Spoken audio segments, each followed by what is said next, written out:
Alright guys, welcome back to Valorant News and a historic day in the Valorant world yesterday. Two massive results in the European region, the massive favourites from that region to get through to Masters Madrid, crashing out of the tournament in dominant fashion in both regards. FNATIC gone, so much reaction to this from FNATIC and also plenty of other teams around the world. Is this a serious changing of the guard in global Valorant? Very much intrigued to your thoughts in the comments below. Hit the like button if you enjoy. Subscribe if you're new as always, I'd greatly appreciate it. I was just laughing as I remembered what I'd put on screen here for this intro. We'll come back to this in a couple of minutes. Firstly, though, we've got to talk about FC Barcelona because we know full well that their IRL football team has been struggling financially for a little while. There's been lots of drama and debate on that, and supposedly the same story is happening here with their Valorant team. If you guys aren't aware, FC Barcelona picked up a Valorant team, and of course, you know, like, it's FC Barcelona, right? They're a rather big organization. You might expect them to have some money to actually pay their staff, but no, Lucas Rojo,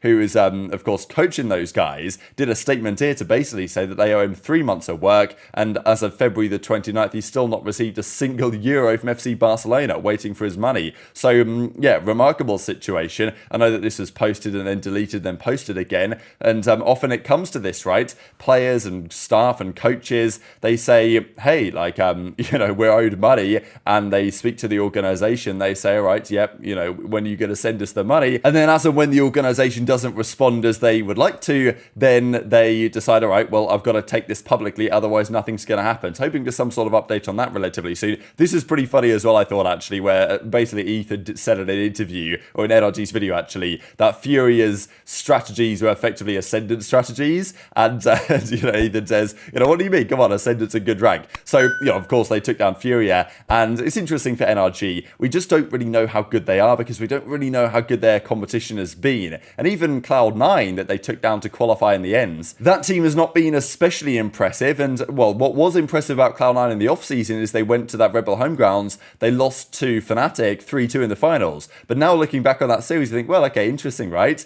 That maybe FNATIC are not the same FNATIC that we've been used to for the last couple of years. So, you know, that's why we still really don't know how good NRG are. I think we do know to some degree how good Sentinels are, but I think it really determines just who turns up in that series, because that's coming up, of course, very shortly indeed. Couple of scrimbucks to go around as well. These are just some of the highlights really of yesterday, seeing lots happening. And we've got C9 MXS, we've got EG getting slammed here by Turtle Troop, we've got MXS beating Sen 10-9, we've got Sen beating Oxygen 14-5, which is actually pretty impressive. It's scrims, it doesn't matter, but I know that Oxygen are good. NRG 100T, Sen M80 they were playing as well, so lots of scrims happening here over the last couple of days, and of course everybody getting ready to go in the various regions for the big games, because yesterday were the big games in EMEA, today are the big games in China, right? So we've got FPX versus Dragon Ranger Gaming to qualify for Masters Madrid, and then Edward Trace Esports. So again, in the same way that in the European region, EMEA, we had the big teams going in a best-of-3 single elimination to make it to Masters Madrid.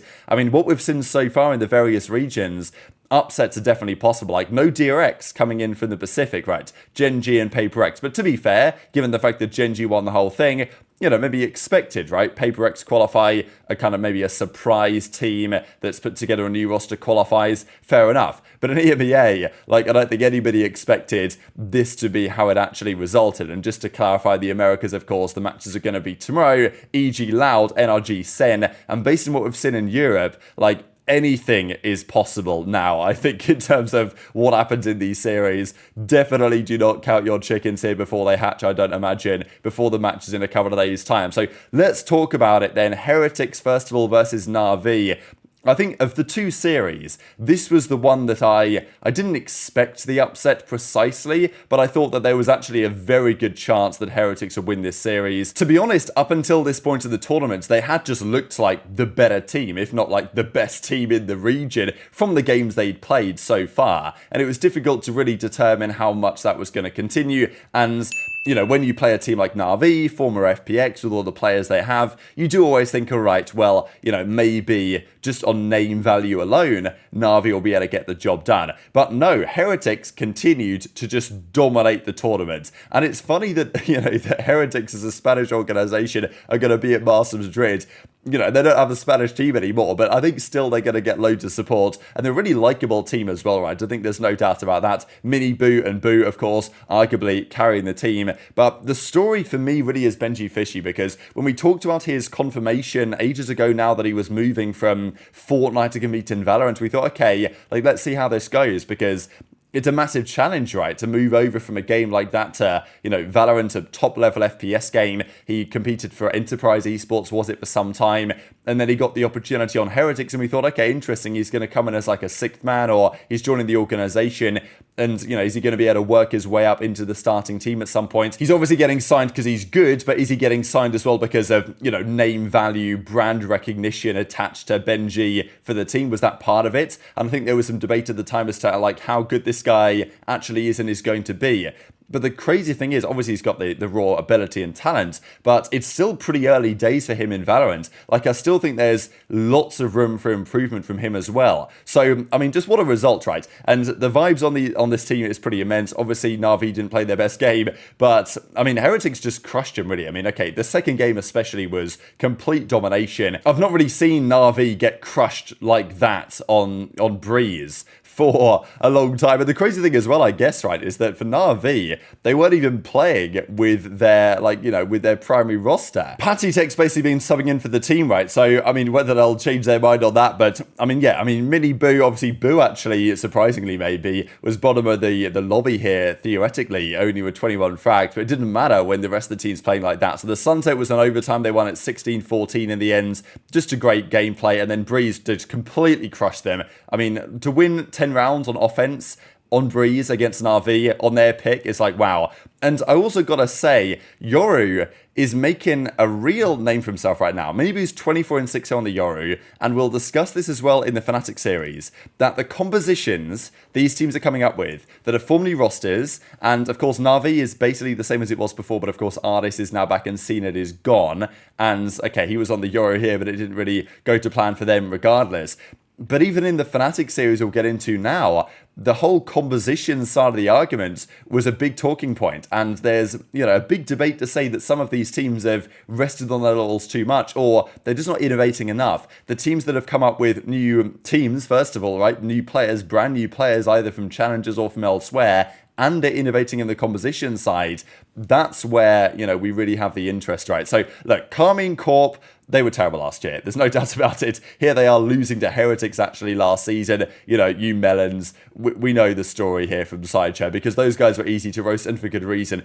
The story, though, for KC is arguably even better than Heretics, right? The fact that Zaych, their coach, right, well, he was their coach, assistant coach last year. He had to sub in for the team because Newsera's gone. Then, you know, he played very well, and they actually became something of a respectable team at the end of the last year, KC. Then he goes back to the assistant coach role. I'm sure helped by his time on the team. They form a brand new roster and they're able to make the progress they have. He's just absolutely brilliant, really. So as Demon1 says, if FNATIC lose, Masters go bold, because as the series progressed, it became clearer and clearer that FNATIC were not playing at the level that we probably expected, and that KC were really delivering a good show. Now, I think KC deserve a lot of credit, but I do think the talking point really is around FNATIC and their fall-off, right? Because there's no doubt, that series, they did not play good Valorant.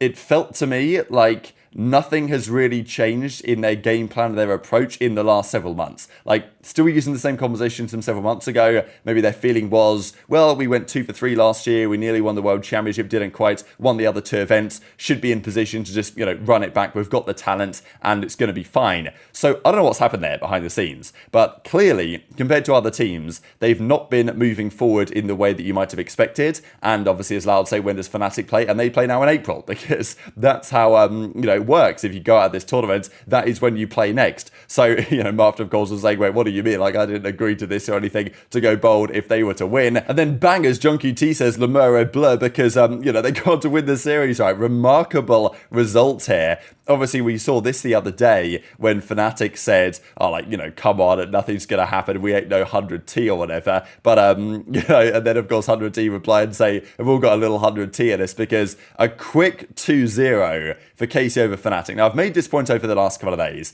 that I wasn't particularly happy with the fact that this was a best of 3. I felt like it being a best of 5, or at least double elimination, was more sensible. So you didn't get not the best teams qualifying. But honestly, and I still agree with that assessment, by the way, I still think these should be best of 5 single eliminations if we're going to do it that way for qualification for Masters. But I don't think that the best team didn't qualify here. Like, I generally think FNATIC just weren't anywhere near good enough, and if this is a best of 5, I don't think it would have made any difference, personally speaking. So, KC get the victory. FNATIC looked, I mean, Leo was not his normal self. It just felt like he didn't really have much impact on the server. Neither did Durka. And again, I mean, look at the compositions that FNATIC are running with. Pretty standard procedure. And their Lotus that looked pretty much, you know, unconquerable not that long ago, FNATIC, now looked pretty mediocre, to be honest. And Tomasi took advantage of it. And then the split, I mean, you gotta say, the Yoru is just, and it's funny, I think at least, I mean, it's maybe some sort of poetic irony or whatever you want to say, because Durka was teasing, wasn't he, the whole last few weeks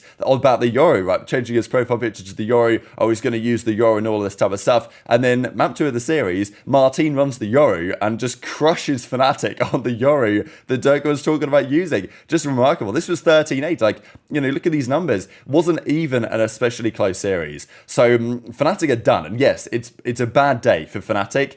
You know, they lost 1 best of 3. But I do think this performance is indicative of a larger trend of FNATIC not progressing as they probably should have done over the winter period. And even when they went to the home grounds, okay, sure, they won, but they took down Cloud9 3-2 in the finals. They looked a bit shaky there, and we haven't seen them play that many matches so far. But of course, as the number 1 seed, they qualified through their group without too much difficulty. Not, you know, they haven't had to play too many teams so far. So we haven't really seen whether FNATIC are, you know, as good as they should be, and we're just crushing everyone 13-5, 13-4 for the majority of last season. That is not the case anymore at all. So back to the drawing board, I think, for those guys, especially with the team they lost to as well. It's not like they've been, you know, pretty much brushed aside by another theoretically top team. Now, I don't know how good KC are going to be, and maybe they're going to turn up to Masters Madrid and absolutely crush it. But I mean, what a result for these guys. Narrate as well. I mean, you got to say, so many of the players, basically the entire run of players that dominated yesterday's matches were former Challengers players, either from Europe or from EMEA in general, or from the Americas. I mean, like, Narrate comes over there, just crushes FNATIC, best team in the world, theoretically, but not the case anymore. Straight out of Masters Madrid, unbelievable. And obviously, KC are making fun of FNATIC being washed, right? Which is maybe, I don't know, like, are they past it? Are they washed? Are they going to have as good of a year as last year? Well, first of all, they haven't qualified for the first international, so it's not possible already for them to have as good a year as last year, unless I guess they win the World Championship, which is never out of the question.